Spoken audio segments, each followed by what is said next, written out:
strategica rispetto a questo obiettivo che ho provato a identificare adesso. È nato un nuovo movimento politico. Alcuni di noi hanno già fatto la scelta di aderirvi, di essere protagonisti di questo nuovo processo politico.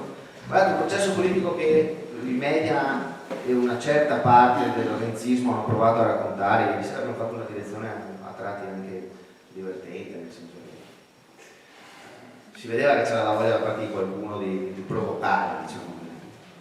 Ma dicevo, un movimento che nasce, penso, io lo leggo così, al di là delle modalità con cui magari è stato costruito il campo, un movimento che nasce per cercare di rispondere ad una domanda, a una domanda politica, per cercare di rispondere alla esigenza, io credo, di provare a riportare alla politica e alla partecipazione un pezzo di elettorato e anche un pezzo di militanza che oggi nel PD, a trazione renziana, faticava di conoscersi, e nel percorso congressuale su cui poi il PD ha aperto questa fase non riconosceva lo strumento adeguato per poter riconoscere rispetto a questo tipo di bisogno.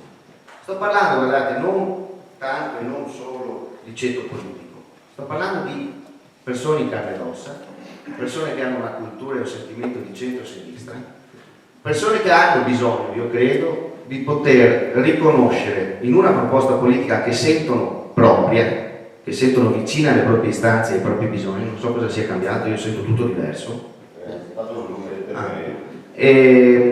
Hanno bisogno di potersi riconoscere in questo tipo di proposte.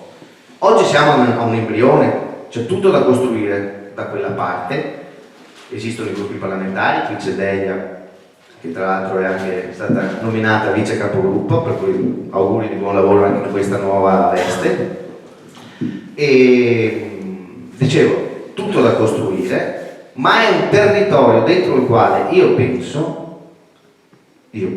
si possa costruire una delle gambe attorno a cui ricostruire il centro-sinistra.